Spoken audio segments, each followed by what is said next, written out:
Hello दोस्तों, आप सभी का स्वागत है हमारे YouTube चैनल पे। My name is Keshav Katoch. तो जैसे कि आप जानते हैं कि एचपी नायब तहसीलदार के लिए सिर्फ 2 हफ्ते बचे हैं और आई होप आप सभी का एचएएस का एग्जामिनेशन जो है वो बहुत ही ज्यादा अच्छा गया होगा। और इस एग्जामिनेशन को जिन बच्चों ने भरा है और जिनका एनटी का एग्जाम भी है तो उनको कुछ आइडिया हो जाएगा, और जिन बच्चों का एचएएस नहीं था उनको भी आइडिया हो जाएगा। वो अगर पेपर को पढ़ेंगे तो उनसे पता लग जाएगा कि एचपीपीएससी की जो अप्रोच है वो एनटी के लिए भी क्या होने वाली, क्योंकि आखिरी एग्जाम जो एनटी का था वो 2018 में हुआ था और उसके बाद 4 साल बाद ये एग्जाम हो रहा है। तो इसमें हम ये एक्सपेक्टेशन कर रहे हैं कि लेवल जो है वो हाई होगा। ठीक है, तो एचएएस का जो पेपर है, जो जीएस का पेपर है, वो अपने अच्छे से पढ़ना है। कौन सी सेक्शन से क्वेश्चंस आए हैं, कौन सी सेक्शन से क्वेश्चंस नहीं आए हैं, या किस पे ज्यादा तवज्जो दिया हुआ है। हालांकि सिलेबस जो है वो दोनों का ऑलमोस्ट सेम है, बट कुछ चीजें जो है जैसे एंशिएंट और मिडिवल जो है वो आपकी नहीं आती है। फिजिकल ज्योग्राफी जो आपकी नहीं आती है नायब तहसीलदार में, उसमें स्पेशली मेंशन किया हुआ है कि ज्योग्राफी ऑफ इंडिया जो है वो आपको आएगी। तो हम आपके लिए लेकर आए हैं 15 डेज का जो स्ट्रैटेजी लेकर आए हैं कि क्या होना चाहिए आपका स्ट्रैटेजी, क्योंकि बच्चों के लिए सबसे मेन चीज क्या है इस टाइम पे कि हमने बहुत कुछ पढ़ा हुआ है, अब उसको किस तरीके से रिवाइज किया जाए।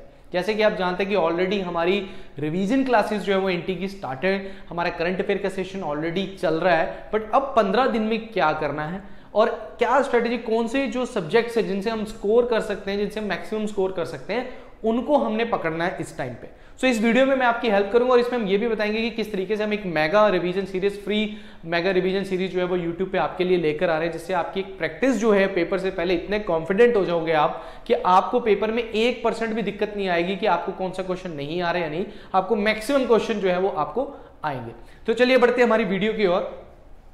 देखो, सबसे पहले यहां पे आ रहा है कि what to do in these. आपसे अगर कोई पूछे कि आपको क्या करना है, what to do in these 15 days, तो क्या बोलोगे आप सिंपली उससे?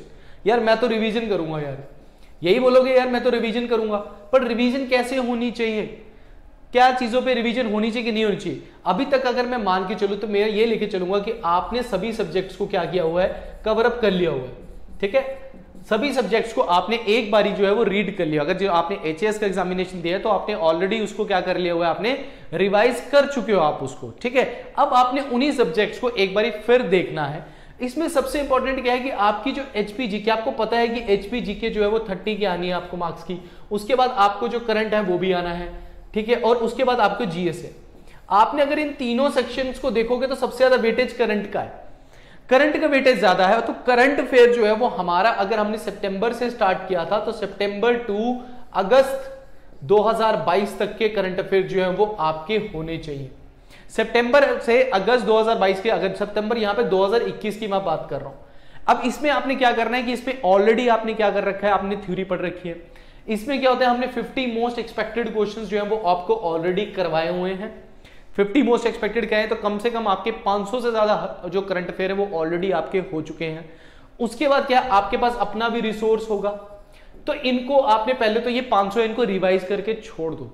रिवाइज का मतलब अगर आपने 2-3 बारी वीडियो को देख लिया तो वो कहीं नहीं भूलने वाला, क्योंकि करंट अफेयर में क्या होता है कि आपके पास ऑप्शन आ जाए और आपको याद हो कि हाँ यार ये चीज मैंने पढ़ी हुई है, तो आप उसको आराम से कर लेंगे। कुछ करंट अफेयर है जो आपको अवॉइड करने हैं, उनको अवॉइड करना है आपने साथ ही साथ। ठीक है, इसके बाद आपने क्या करना है, आपने ऑब्जेक्टिव क्वेश्चन कहीं से भी उठा सकते हो। आप कहीं से भी ऑब्जेक्टिव क्वेश्चन उठा सकते हो। हमारे का ऑब्जेक्टिव क्वेश्चन के बाद आप नेट पे कहीं पे भी अगर आपको मिलता है कि हाँ भी ऑब्जेक्टिव है तो आप उसको भी पकड़ सकते हो।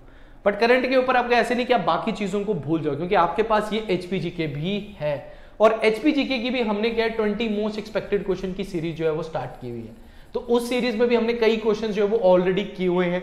उस वीडियो को देखो, उससे आपके प्रैक्टिस होगी। आपने क्या करना है इसमें, सबसे पहले क्या है कि ज्योग्राफी जो है, अगर आप ज्योग्राफी देखोगे, मैं यहां पे आपको बता देता हूं, अगर आप ज्योग्राफी को देखोगे, हिमाचल की ज्योग्राफी जो है वो सबसे सिंपल ज्योग्राफी में से। अगर आपने इंडियन ज्योग्राफी पढ़ रहे हो, अगर ज्योग्राफी ऑफ इंडिया पढ़ रहे हो तो साथ साथ में आपको यहां से ज्योग्राफी भी हो रही, लेक्स आपकी हो रही है यहां से। इस साइड को पूरा अलग कर दो, ज्योग्राफी को तो पकड़ के छोड़ो। 15 दिन में आपने क्या करना है, आपने ज्योग्राफी होगी, हिस्ट्री होगी और आर्ट एंड कल्चर जो है हिमाचल का, इससे आपको क्वेश्चन तो बनेगा कम से कम आपके 15 क्वेश्चन इसी से बन जाएंगे। इसके बाद आपका इकोनॉमिक सर्वे, हमें बना बनाया बताया हुआ है कि इकोनॉमिक सर्वे जो है हमारा वो हमारा आना ही आना है, बजट हमारा आने आना है। तो ये वो सेक्शन है जिनको आपने अभी सिर्फ रिवाइज करना, भी रिवीजन होगी, याद नहीं करना। अगर कोई सोच रहा है कि मैंने अभी याद करना है तो वो नहीं होगा। इंपॉर्टेंट सब्जेक्ट्स जो है वो मैं अभी आपको बताऊंगा कौन से सब्जेक्ट्स है जिन पे ज्यादा तवज्जो आपको देना है। ठीक है ना। तो 15 दिनों में हमारी स्ट्रेटेजी क्या होगी ये हम देखते हैं एक बारी। अब देखो यहां से आप देखोगे कि आपको 17 से लेकर 30 को तो आपका एग्जाम है, ठीक है। इसमें बीच में क्या है, एक संडे है और एक हैप्पी दिवाली भी आ रही है हमारी, 24 को दिवाली आ रही है। तो मैं ये लेके चल रहा हूं कि आपके पास ये 3 दिन जो है ना, ये 4 दिन ये आपके वेस्ट हो सकते हैं। वेस्ट होने का मतलब है कि आप घर जाएंगे, जो बच्चे कि दूर कहीं पढ़ रहे हैं, जैसे चंडीगढ़ में पढ़ रहे हैं, कुछ बच्चे शिमला में पढ़ रहे हैं, तो इससे क्या होगा कि आपका ट्रैवलिंग में भी टाइम जाएगा और आप घर पे हैं तो घर पे अभी फेस्टिवल का माहौल है, तो उससे भी आपको दिक्कत आ सकती है। इसको मद्देनजर रखते हुए आपकी रिवीजन होनी चाहिए। अगर डे की बात करते हैं हम, अगर एक दिन की बात करते हैं कि भाई हर दिन मुझे क्या करना है, तो सबसे पहले आपको क्या करना है, रोज सुबह 6 बजे उठना है। अगर आप 6 बजे नहीं, अगर आप रात को ज्यादा पढ़ते हैं तो आप अपना टाइम कर लीजिए, आपको 6 से 7 घंटे की नींद लेनी है। 15 दिन अगर 6 से 7 घंटे की नींद ले लोगे कोई प्रॉब्लम नहीं होगी, कुछ नहीं शरीर पे इफेक्ट पड़ने वाला। यंग बंदे हो आप लोग सभी के सभी, 6 से 7 घंटे ही आपने नींद लेनी है। अगर आप 12 बजे रात तक पढ़ते हो तो 6 बजे उठ जाओ। अगर आप 1 बजे तक रात को पढ़ते हो तो प्लस कर दो, 7 बजे उठ जाओ। उतना टाइम आप आगे कर दो, उतना टाइम क्या कर दो, आप आगे को कर दो, बट आपने 6 घंटे से या 7 घंटे से ज्यादा नींद नहीं लेनी है। अब आप अपने को कर लो, सुबह आपने 3 घंटे किसको देने हैं, करंट को।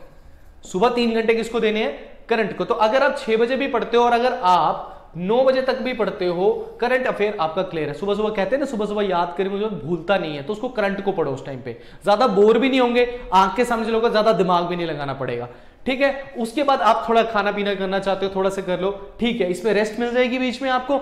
अब यहां से आप बैठ जाओ, सपोज करो आप 11 बजे बैठ गए, ठीक है।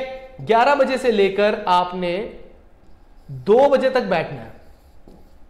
आप 11 से 2 बजे तक बैठिए और आप जीएस के एक सब्जेक्ट को पकड़ लीजिए एक दिन में।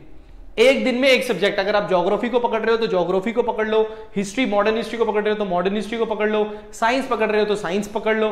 किसी एक दिन में, हर दिन में एक जीएस का टॉपिक जो है वो आपका कवर अप हो जाना चाहिए, ठीक है। और उसके बाद आपका अगर 2 बजे है तो 2 बजे थोड़ा सा आपको लगता है कि हाँ यार रेस्ट भी करनी चाहिए मेरे को, थोड़ा भी है, तो यहां से अब आपको क्या करना है, ये हो गया। अब आपको क्या करना है, यहां से 3 घंटे हम मुझे क्या निकालना है, तो सबसे पहले आपको क्या निकालने हैं, 2 आवर्स आपको निकालने हैं। कितने बजे, 4 से 6 बजे के बीच में। 4 to 6 आपको निकालने हैं 2 आवर्स।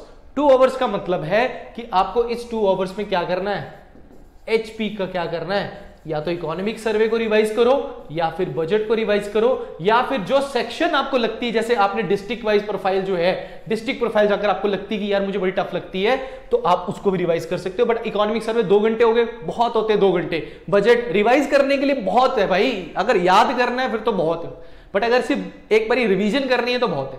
और रात को आराम से आप 9 बजे बैठिए, और 9 बजे के बाद आपने 9 से 12 बजे तक बैठिए, और इसमें भी आप क्या पढ़ेंगे, एचपीजी के पढ़ेंगे। अब आप बोलोगे सर एचपीजी को कितना टाइम देना पड़ेगा यार, 30 मार्क्स है, कहीं एक क्वेश्चन नहीं छोड़ना है हमने उसमें से। अगर आपने एक क्वेश्चन भी छोड़ा तो आपकी गलती होगी। वो इतना अच्छा पढ़ लो। अब आप मुझे बताओ आपने कितने घंटे पढ़ा, आप सुबह 3 घंटे पढ़ रहे हैं, यहां पे आप 3 घंटे पढ़ रहे हैं, 3 घंटे पढ़ रहे कि नहीं पढ़ रहे, यहां पे आप 3 घंटे पढ़ रहे हैं, 6 घंटे हो गए, 6 से 7 से 8 घंटे हो गए, और 8 3 कितने हो गए, 11 घंटे। आप 11 घंटे पढ़ाई कर रहे हैं, आपको महसूस तक नहीं होगा। आप देखो आपको गैप भी मिल गया, सुबह भी आपको 2 घंटे का गैप मिला, उसके बाद शाम को दोपहर को भी 2 घंटे का गैप मिला, 6 बजे के बाद सीधा 3 घंटे का गैप मिला। तो तैयारी इसी तरीके से करनी है आपने। अगर आप इसी तरीके से इन सभी दिनों में करोगे तो ये जो 4 दिन है ना, इस पे भी बर्डन नहीं आने वाला आपसे। बट मैं उन बच्चों के लिए बोल रहा हूं जिन बच्चों ने आपका रिवीजन ही करनी है, जिसने याद करना है, उसके लिए नहीं होगा। और ये जो जीएस का एक टॉपिक हमने पकड़ना है ना, यहां पे जो जीएस का एक टॉपिक पकड़ना है, तो इसमें देख लो, अगर आप पहली बार में अगर ज्योग्राफी ऑफ इंडिया कर देते हो, फिर आप पॉलिटी को कर देते हो, फिर आप साइंस को कर देते हो खत्म, फिर आप मॉडर्न हिस्ट्री को खत्म कर देते हो, उसके साथ आप फिर एनवायरमेंट को खत्म कर देते हो, ये आपके इस तरीके से कंप्लीट ही हो जाएगा पूरा का पूरा। अगर आपको कोई सब्जेक्ट है, जैसे पॉलिटी को आपको लगता है यार मुझे आर्टिकल्स याद नहीं हो रहे, अमेंडमेंट याद नहीं हो रहे, उसको 2 दिन दे दो, क्योंकि टाइम हमारे पास है, हम रिवीजन कर सकते हैं उसमें। बट एचपीजीके को 2 टाइम क्यों दे रहा हूं मैं, क्योंकि भाई वो टाइम लेती है, उसमें फैक्ट्स याद नहीं होते, उसमें एचपीजीके की हिस्ट्री आपको प्रॉब्लम क्रिएट करती है। तो इस तरीके से अगर आप पढ़ते हैं 15 दिनों में तो आपका पेपर आराम से क्लियर होगा। और याद रखना 120 में से हमने 105 का टारगेट लेके चलना है, 105 क्वेश्चन करने हैं हमने 100 मार्क्स लेने हैं। ये टारगेट लेके चलोगे तब आप अच्छे से क्लियर कर पाओगे, क्योंकि कंपटीशन बहुत ज्यादा है और पोस्ट है कम। ठीक है, चलिए अब आपको किन सब्जेक्ट्स पे ज्यादा फोकस करना है इसको देखो। की सब्जेक्ट्स कौन से जो कि रिवीजन के लिए आपको पता ही लग चुका होगा। एक तो करंट अफेयर तो है, और करंट अफेयर मैंने आपको बता दिया कि सितंबर 2021 से आपको अगस्त 2022 तक के करंट अफेयर तो अच्छे से रट लेने हैं, यही हमने प्रैक्टिस की है, प्रैक्टिस आप करिए। और geography of India, physiography of India से लेकर ट्रांसपोर्ट एंड कम्युनिकेशन से लेकर आपका नेचुरल वेजिटेशन से लेकर आपका मिनरल्स तक एवरी सिंगल थिंग आपने रिवाइज करनी है। सोर्स आपके अच्छे होंगे, प्रैक्टिस आपकी अच्छी होगी, कहीं नहीं जाएगा नंबर। मॉडर्न हिस्ट्री को तो ऐसे पी लो ना यार। Modern history, I know that modern history का ना सोर्स बहुत है, एक सोर्स नहीं। आप स्पेक्ट्रम को पढ़ते हो, आई नो आप स्पेक्ट्रम पढ़ते हो, आपको बिपिन चंद्र भी पढ़नी पड़ेगी, आपको नॉर्मल आप लूसेंट उठाते हैं, नॉर्मल अगर आप अग्रवाल की एक बुक होती है वो अगर आप उठाते हैं तो आपको हर जगह पे कुछ ना कुछ नया मिलेगा।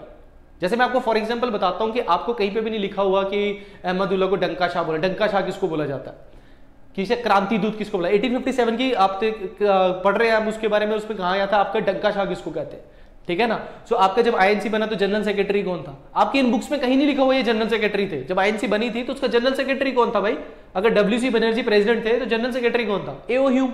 ये क्वेश्चन आ रखा है आपका और ये कहीं पे भी लिखा नहीं है। तो ये फैक्ट्स जानने के लिए आपको मॉडर्न हिस्ट्री को अच्छे से 2-3 सोर्स से पढ़ना है। मुझे मैं ये इतना बोलता हूं क्योंकि कई लोग बोलेंगे एक सोर्स बहुत है, नहीं होता भाई एक सोर्स। मॉडर्न हिस्ट्री में आपको 2 सोर्स तो बनाने पड़ेंगे और उनको घोट के पीना पड़ेगा। किस गवर्नर जनरल के टाइम पे क्या हुआ है ये आपको पढ़ना पड़ेगा, क्योंकि आप गवर्नर जनरल को अगर अच्छे से पढ़ लेते हो तो गवर्नर जनरल के पढ़ने के साथ साथ आपको पूरी हिस्ट्री रिवाइज हो जाती है। देखो 1765 में रॉबर्ट क्लाइव जब आएगा, उसके बाद वैरेन हेस्टिंग्स आएगा, उससे लेकर आपको 1947 तक माउंटबेटन तक कितनी सारे फैक्ट्स आएंगे बीच में कि किसके टाइम पे क्या हुआ। कुछ फैक्ट्स आपको हिस्ट्री में पढ़ते हुए नहीं मिलेंगे बट आपको उनमें मिल जाएंगे कि किसके टाइम पे क्या हुआ था, तो वो भी आपको क्लैरिटी देगा।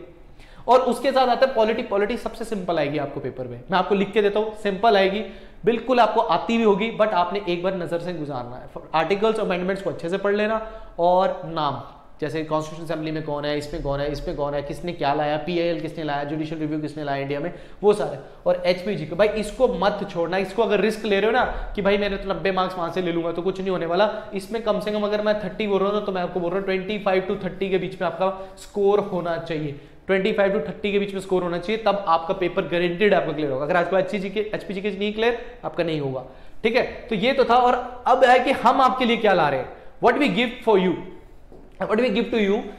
इसमें है कि हम डेली लाइव सेशन अब स्टार्ट कर रहे हैं फ्रॉम द 17 अक्टूबर। ध्यान से सुनना, डेली लाइव सेशन होगा आपका 17 अक्टूबर में, जिसमें 3:30 PM पे आपकी क्लास होगी जीएस और करंट अफेयर्स की, और 6 PM पे आपकी एचपीजीके की रिवीजन होगी बाय एमसीक्यूज। ये भी आपका बाय एमसीक्यूज ही होगा। तो इसमें पहले अभी हमारी करंट अफेयर की सीरीज चलेगी, क्योंकि हमने मार्च तक के करंट अफेयर्स जो है वो कर दिए हुए हैं। अब हमारे जो करंट अफेयर है वो उसमें हमारा अप्रैल बचा है, मई बचा है, जून बचा है, जुलाई बचा है और अगस्त बचा है। तो ये करंट अफेयर्स भी हमारे इसमें कंप्लीट होंगे, और 6 PM पे आपको एचपीजीके की रिवीजन भी है जो मिलेगी। तो आपको सेशन को ज्वाइन करना है और आपको रेगुलरली इसको लगाओगे तो आपके आधे से ज्यादा काम जो आपका हो जाएगा। आप जो तैयारी में टेंशन लेते हो ना वो भी आपका इसमें हो जाएगा, ठीक है ना। तो इसके लिए टाइम आपने बीच में निकालना है, ठीक है। इसके लिए आप टाइम निकालेंगे तो बहुत बढ़िया होगा, ठीक है। अब अगर कोई बच्चा टेस्ट सीरीज लेना चाहता है तो हमारी एचपी नायब तहसीलदार की टेस्ट सीरीज जो 5 फुल लेंथ टेस्ट है आपके विद सॉल्यूशन, जिसमें कॉन्टैक्ट नंबर इस पे आपको व्हाट्सएप करना है 7814846248, और ये सिर्फ आपको मिलेगी 99 रुपीज में। देखो 5 टेस्ट आपको 99 रुपीज में मिल रहे हैं, कहीं नहीं मिलते हैं। मेरी एक पर्सनल एडवाइस है कि आपको टेस्ट लेना चाहिए, चाहे आपको इंटरेस्ट हो या ना, पर लेके उससे होगा आपको एक अच्छा कॉन्फिडेंस मिलेगा पेपर से पहले कि यार मैंने अगर अपने 5 टेस्ट कर दी ना यार, अगर कोई कमी पेशी भी रहेगी ना तो यहां दूर हो जाएगी, ठीक है। तो इस नंबर पे आपको व्हाट्सएप करना है if you are interested to buy this, ठीक है। तो ये थी एक फुल फ्लेज्ड स्ट्रेटेजी जो आपको अपनानी है, किस तरीके से आपको पेपर की तैयारी करनी है। बिल्कुल सीरियस लेना। 15 दिन मतलब कुछ खाओगे पियोगे, कम खाओगे, कम सोओगे, कुछ नहीं होता है। आपको तैयारी मन लगा के करनी है। तो तब तक के लिए thank you very much and all the best.